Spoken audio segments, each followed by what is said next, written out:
You're listening to The Bible Guys, a podcast where a couple of friends talk about the Bible in fun and practical ways. Good morning, Jeff. Whoa! Oh, it was so close. I got you, didn't I? Yeah. I was got like, you. we're going for a three-fer. It's a three-peat. Yeah. Wow, No, okay. No. I wasn't gonna subject everybody to three in a row. Yeah, so. if you're new to the podcast, Chris on occasion will delight all of our listeners with his rendition of Good Morning. Yes, from Singing in the Rain. Singing in the Rain. And the previous two, he went back-to-back Monday and Tuesday. Yeah. I will give you a fake $1 if you could tell me who sings that song in the original movie, Singing in the Rain. Gene Kelly. No.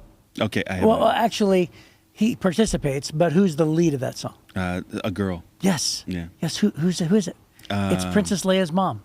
It's Carrie Fisher's mom. Carrie Fisher's mom. Yes. Yeah, I don't know. Well, they're both dead. Yeah, Carrie Fisher's mom. Debbie Reynolds. Oh, okay. There it is. Very good. Okay, Riveting. so we are riveting. This first minute has been incredible. Okay. People, if you like the first minute, just wait for the next 24. Oh, whatever. It's gonna be incredible. Whatever. Jesus says, I am the resurrection and the life, which is a famous saying. Mm-hmm. And if he were doing this podcast, he might cover the story of the raising of Lazarus. Oh, you're right. Yes. Oh, that's a good one. He probably would. In fact, I would argue and say this is probably the biggest miracle outside of his own resurrection that took place in the life of Jesus. Oh, definitely would have created a buzz, wouldn't it? Well, it did. Yeah. In fact, this is right before Passover. Yeah. And it says that people showed up at Passover because they heard that he raised Lazarus. Yeah, it was a big deal. Yeah. Yeah. So anyway, before we get to that, Desiree has a segment for us called Would You Rather? These are fun. Yeah, they're always fun. I always like a Would You Rather. Yeah, and it usually gives us two awful choices. And it gives people a little insight into the dynamic relationship the two of us have. Yeah, and more importantly, the inner workings of our minds. minds. The enigma that is Jeff Forrester. And Chris Arbaugh. Well, yeah, 100%. And Jeff Forrester. There you go. Ready? Yep. Go. Okay. Would you rather have to do finger gun... Would you? It's so funny. Would you rather have to do finger guns every time you make eye contact? That is so funny. Or shout, "I'm a genius" every time you get something right. Well, I already do the "I'm a genius" thing every time I get something right. Yeah, sort of. Yeah, maybe. No, not really. Yeah. You don't. But it is maybe something that you might have an easier time doing. Yeah. But the guns, Dude, man. the guns, every time you make eye contact? Yeah. You would do really well with that. Think about this. Every time you make eye contact? Dude, come on. I'd have to do "I'm a genius." Okay.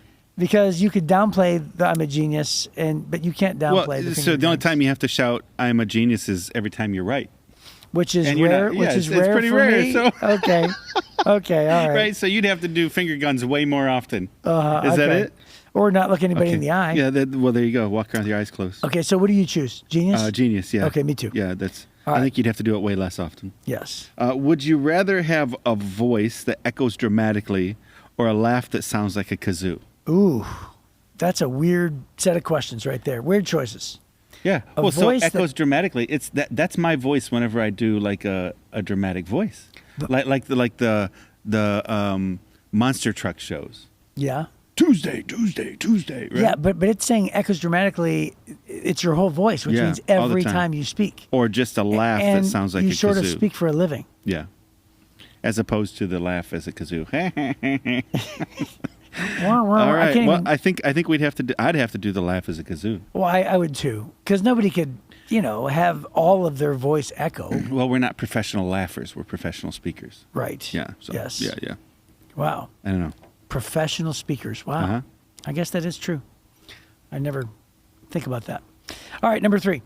Would you rather only be able to speak in dad jokes or have to laugh at every dad joke you hear, even the bad ones? Oh, that's easy. No, just laugh at the bad ones. Oh, holy cow. 100%. No, it's actually laugh at every dad joke, even the bad ones. Yes, that's what I'm saying. I would laugh at every dad joke. Yes, it's actually a pleasure to laugh at every dad joke. Only being able to speak in dad jokes means, again, as professional speakers, right?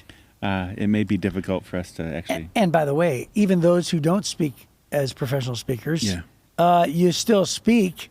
Yeah, that's right. You can't just speak in dad jokes. Like Desiree's in the back right there, and Josh is listening. He's doing the audio.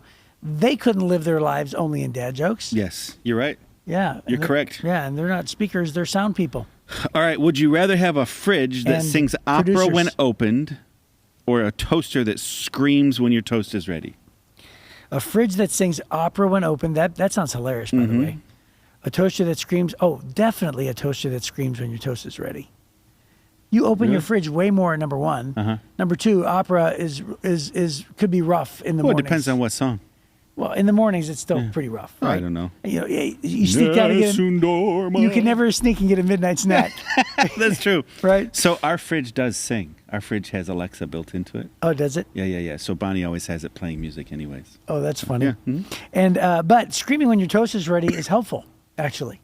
So you put down the toast. Hey, your toast is ready. I'd love it. Yeah, you like that? It'd be great. Okay. Hey, I bought you a toaster. Oh, it's great. Yeah? Yeah, you bought me a toaster, and it actually toasts. If our listeners are wondering what kind of relationship we have a toaster buying relationship. Yes. That's the level of our friendship. And he bought me a toaster for my birthday, and it toasts the face of Bob Ross on the toaster.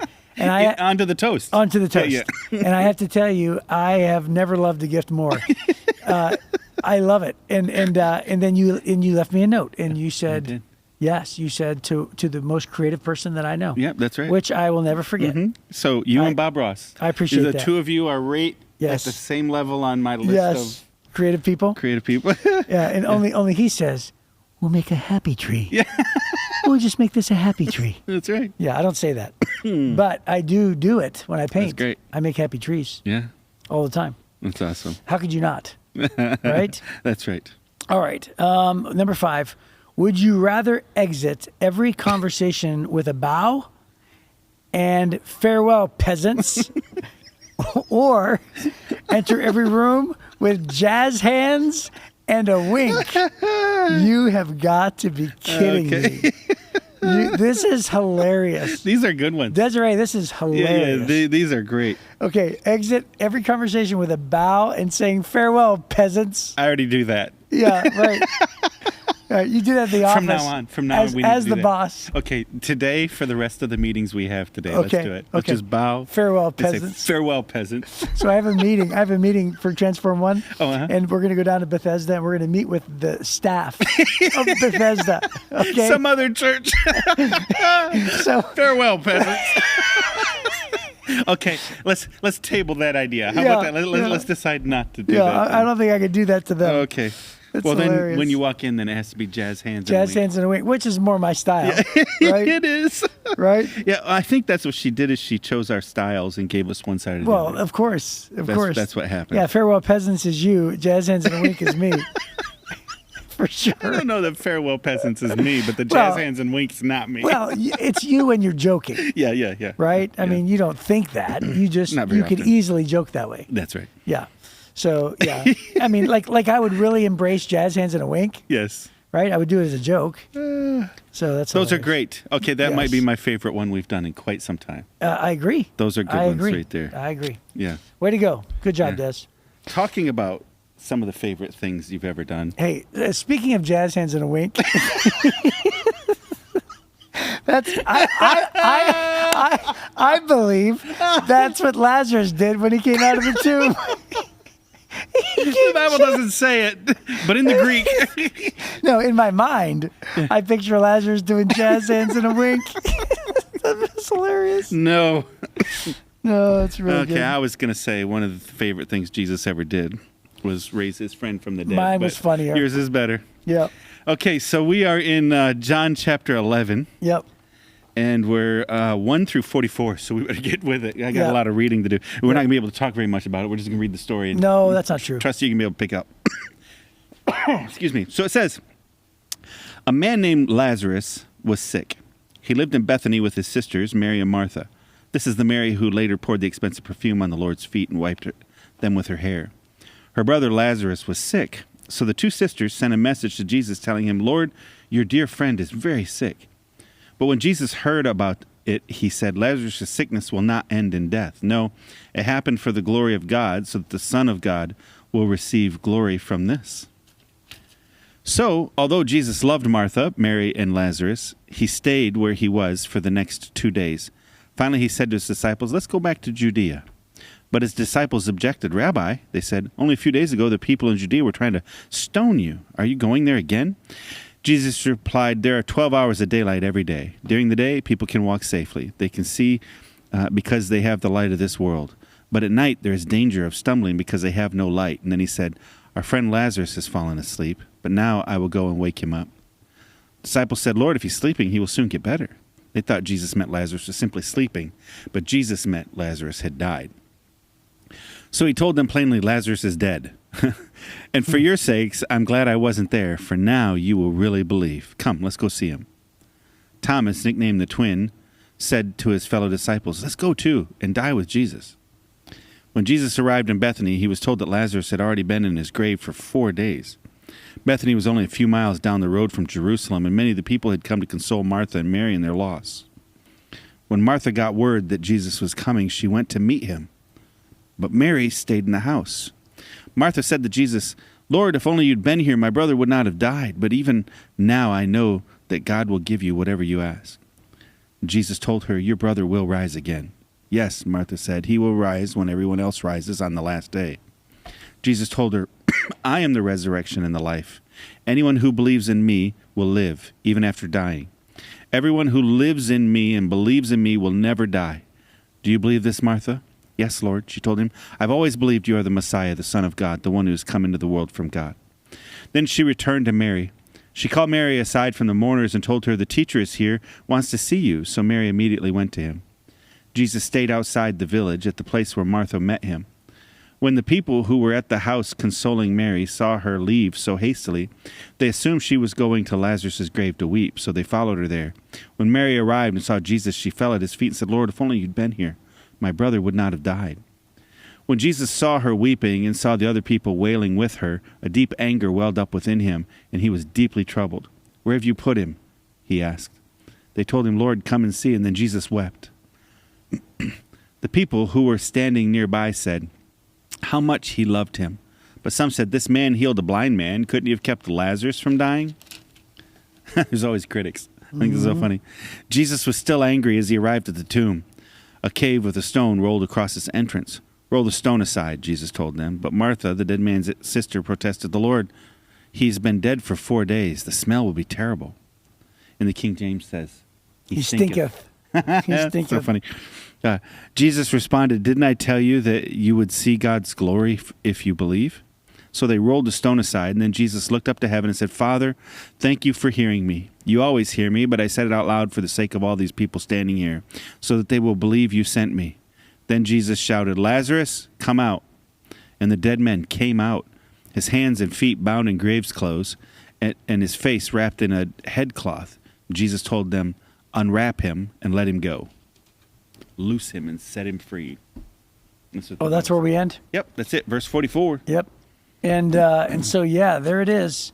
What a great story. And Jesus very intentionally stayed back. And what was he at? Bethsaida?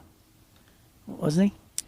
And No. He's down in Judea now. He was in Jerusalem and then in Judea, and he left. So Bethany is just over the hill of the Mount of Olives. Mm-hmm. If Bethany's on the backside of the same hill that we would call the Mount of Olives on the other side, facing the Eastern Gate in Jerusalem. Okay. Yeah. So he's just outside the city of Jerusalem. So he ends up staying there on purpose, knowing that he's going to raise Lazarus from the dead. He says to his disciples, hey, once you see this, you're really going to believe. Right? So he knows the entire time. Yeah. He gets there. You're never going to. This is going to be amazing, guys. This is going to be amazing. Buckle up, right? That's really essentially what he's doing. He's preparing them for something that's going to be great. Right. And he even says, Lazarus is dead, but it's not going to end in death. I'm going to go wake him up. So he's announcing the miracle even before he does it. So can you even imagine, they said, well, wait a minute, if he's sleeping, he's going to get better. No, he's dead. Now come with me. Mm-hmm. And so he had already said, I'm going to wake him up. And then he says, no, he's dead. Which means they can figure it out. Like, he didn't say, I'm going to raise him from the tomb, but he said, I'm going to wake him up, and it's not going to end in death. So it's pretty clear that he's announcing to his disciples beforehand that he's going to raise Lazarus from the dead. That's right. And now Peter, James, and John, they would have seen Jesus raised the young girl, right? Mm-hmm. But they were told not to tell anybody. Right. So I often wonder, did they tell the others? Like, did they tell the other ones? Or did they keep Peter, it a James, secret? and John? Yeah. Yeah. Oh, that's interesting. I don't know. Yeah. So would this be... Well, I think everybody was seeing the little girl. Right, but you know how it is. I mean, other towns, right? I mean, like, other towns far away, it didn't necessarily have to travel all the way back. Not to mention, Jesus told the whole room not to tell anybody. Right. Give her something to eat, remember? Mm-hmm. So yeah, I often wonder if Peter, James, and John is like, oh, I believe this because we've seen this. And then I'm wondering if the other 9 are just like, what do you mean? Like, are you actually going to raise somebody from the dead? And I wonder if they had no knowledge of the girl. Oh, yeah. So that phrase, don't tell anybody, and we didn't talk about this yesterday. It's funny that we're talking about it now. Yeah. That phrase, I've heard some scholars say, it's not like stay silent, and if you say anything, I'm going to be mad at you. It's a secret. Right. It's not that. It's don't spread the fame. There's no need to brag about this. Let the deed speak for itself. That's more along those lines, because like the maniac of Gadara, he comes out, he was insane, they'd chain him up, he's running naked and howling at the moon in the middle of the tombs, right? That's where he's living, full of demons, the Bible says. And then Jesus cast the demons out. Next thing you know, he's sitting clothed in his right mind in front of Jesus. Jesus, I want to follow you. And Jesus said, no, don't go tell anybody what happened. Just go home. Well, everybody would have seen it. And so Jesus isn't saying keep it a secret. Jesus is saying let what happened to you speak louder than your words speak about it. That's what he's saying. So it may not have been keep it a secret as much as it was let the deed speak for itself, because everybody saw the little girl walking around. It's not like it was a secret. Yeah. Right. And it could be that, remember, he was he seemed like he always was conscious about his fame. Yeah. Right? Like for instance, there are times where he said, hey, I've not told anybody this, so don't tell anybody, right? Mm-hmm. I'm not ready for, he told it's his not mom. my time yet. Yeah, he told his mom, my time has not yet come. Yeah. He was pretty aware and in tune of releasing information about himself in stages. Right. Right? Yeah. And it wasn't even halfway through his ministry before even his own disciples said, I'm pretty certain you're the Christ, the Son of the living God, right? Yeah. After they'd seen multiple miracles. So I think that that could have been attached to this. Yeah. Don't tell anybody kind of a thing. So you have Mary, Martha, and Lazarus. Mary, Martha, and Lazarus are brother and sisters. Yes. And they live together, and they're some of Jesus' closest personal friends. Yes. Jesus stays with them many times. They have a friendship with Jesus that is different than almost any other interaction you see in the Bible, period, with Jesus. Right. He has a fondness and a friendship with his disciples, and he says at one point, you don't have to call me master, you're my friends, right? Right. That kind of thing. But with these ones, they're not like following disciples everywhere Jesus goes. They're not just packing up. But when Jesus is in town, he always stays at their house. They hang out. They sit at Jesus' feet and listen to him speak. They fix the dinners. They host the events, all that kind of stuff. And it seems to be a meaningful friendship. And there's something sort of sweet here. On the one side, Jesus wants to go but doesn't, because he knows that the miracle is more important than just a healing. Let's raise him from the dead. And this is going to be one of those signs that gets everybody's attention that I really am who I claim to be. So he has to wait. But then when he shows up, Martha comes out first, which is interesting because in a previous story, Martha's the one in the kitchen and Mary's the one with Jesus. Right. Right? And this time Martha comes out and she said, Lord, if you'd been here, he would have lived. Yeah. Right? And so he talks about faith. But you can imagine, she's not accusing him. I think she's crying with him. You've been with people before, and after they found out a loved one died, and those days afterwards, just this overwhelming grief. And I think she probably, just fell onto his shoulder and was like, Lord, if you'd been here, he would have lived. Why didn't you come? Yeah. Right? The one person they knew who could have solved this and kept Lazarus from dying never came. He was close enough to come, but he didn't come. Right. Yeah. And she knew it. Yeah, and not to mention, the disciples certainly knew that because it said he intentionally stayed there for, what was it, 4 more days? Yeah, 4 days. Yeah, and he'd been dead for 4 days. Right. Right? And I think that's Yeah, that's great. That's But great. he says, man, if you believe in me, you'll never die, right? And she said, I've always believed you're the Messiah. That's one of the most powerful declarations. Hers and Peter's, I think, are the two most powerful declarations prior to the crucifixion of Jesus, right? I've always believed you're the Messiah, the Son of God, the one who came into the world from God. So then she goes back and she gets Mary. Hey, Mary, Jesus is here. Which is surprising because before, Mary was the one who would run out and sit at Jesus' feet. She's the one who always wanted to be with Jesus. Yeah. But he let her down. And so the Bible says she stayed back. This is a conscious choice not to come to Jesus, right? Yeah. Martha did.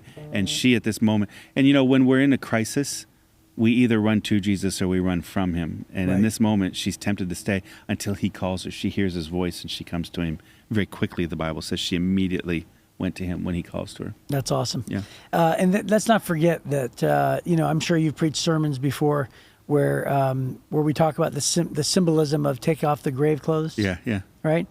So, like every person who gets raised to walk in a brand new life, every time a person accepts Christ, it's the Bible says we go from death to life. We have a brand new life. We walk different. We think different. We act different.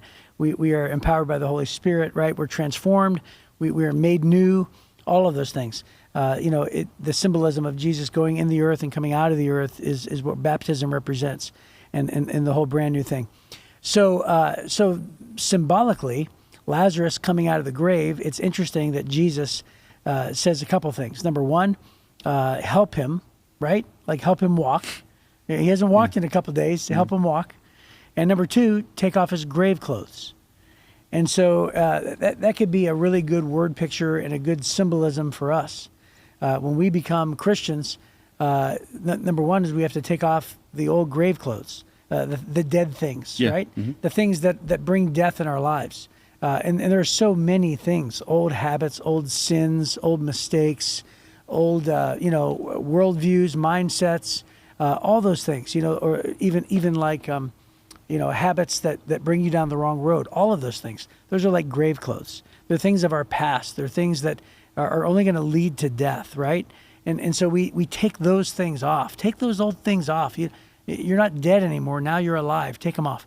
And then the second thing is help him means, it could be symbolic of we need help from other Christians, right? We should be discipled by others. We should look to others as mentors. We should, gain spiritual advice or godly advice. Yeah. We should seek advice.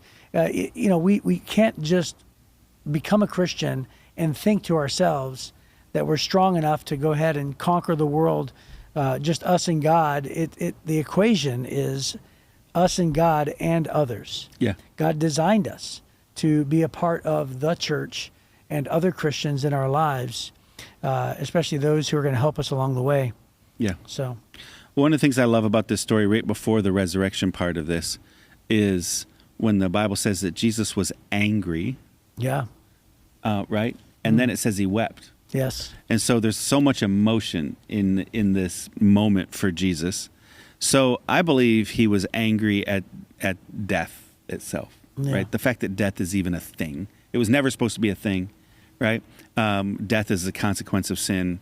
And so I think that was part of it, was that the enemy is the one who, brings death, the enemy of humanity. And I think he's angry, and it says he was still angry when he arrived at the tomb, right? So this is really ticked off, but in the middle it says he wept. And I think he wept because he loved them. Yeah. I think he wept because he was empathizing with their grief. And then I think he also knew what it was going to take to overcome death, ultimately. Yeah. Well, right? Have you ever lost, that's a silly question. I went to your father's funeral. Yeah. I was going to say, have you ever lost someone close to you? Yeah. Right? Yeah. So it's very different between the 100 funerals that you did previous. Oh, sure. Of people that other people have lost. Yeah. Right? And then going to a funeral where you experience true loss. Oh, yeah. Right? So if you think about it, this is actually the only death recorded in the scriptures because it doesn't record Joseph's death. Right. We are to assume that Joseph is not a part of, Jesus' life, and somewhere along the way he died. Right. But it literally has 0 syllables indicating that. Yeah. But this one, this one, it's a dear friend. It's a dear friend, and he experiences true loss. Yeah. And so it records that he weeps. Now, it doesn't mean he didn't weep with Joseph, right? Yeah, right. It just means this one's recorded. Yeah, this was a meaningful moment for him, and he Right. wept. Well, one of the things I love about Jesus, Which could be the reason why he's so mad at death, because sure. now it's personal Yeah. for him relationally as a human. well, one of the things I love about Jesus is, he healed Jairus' daughter who was dead. He healed the widow's son. He just walked up on a funeral and he heals the widow's son and raises him from the dead. Here, he's very emotionally engaged with this whole situation. He's mad at death. He's weeping over the fact that his friend has died. And then he raises him from the dead. One of the things I love about Jesus is he ruins every funeral he shows up to. That's awesome. Right? Doesn't he? That's great. That's great. That's what he does. And so Jesus specializes in raising dead things back to life. That's and right. so maybe you've already done the funeral on your marriage, or maybe you've already done the funeral on your finances or on your career or on your future. Jesus specializes in showing up and ruining every funeral. In his mind, it's not over. That's right. He has the ability to bring it back to life. Yeah. And then the last sentence is, have you ever used John 11:35 as the shortest verse in the Bible in the Bible drill? Yes, Jesus wept. Yep, I that's have right. too. All right, that's our time. We'll see you next time on the Bible Guys.